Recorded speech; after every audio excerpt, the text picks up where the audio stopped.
All right, guys, 2006 Mitsubishi Endeavor needs a fuel pump. Go down here, I've already loosened these.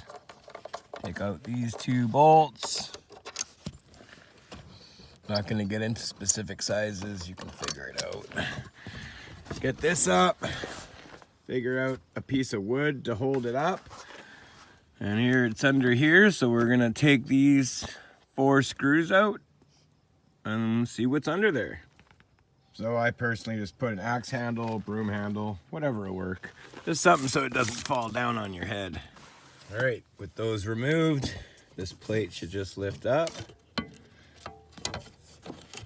Carefully get that out of the way. Oh, there should be a connector here, it looks like. All right, so there's 2 clips. This one's a little odd. You got to push these off to the side and pop it out. This one just has a push button on the back. Off it goes. Then we'll take this off. I'm just vacuuming out in here. Get a little cleaner before I pop this open. All right, I got her cleaned out. I pulled off this other line. Simple 2 clip.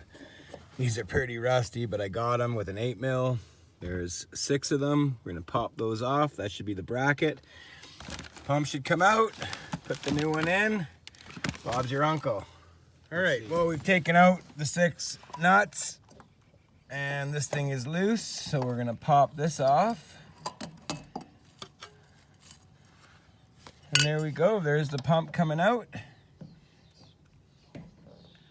And new pump to go in. I mean, that's about it, eh? So pump is out. It's gotta get a clamp, clip, clamp, needle nose, whatever to get this clamp off.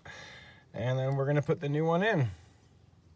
There's your float. Well, I've put the pump in the way it came. I'm gonna reinstall those bolts, plug everything back in, and that should be good to go.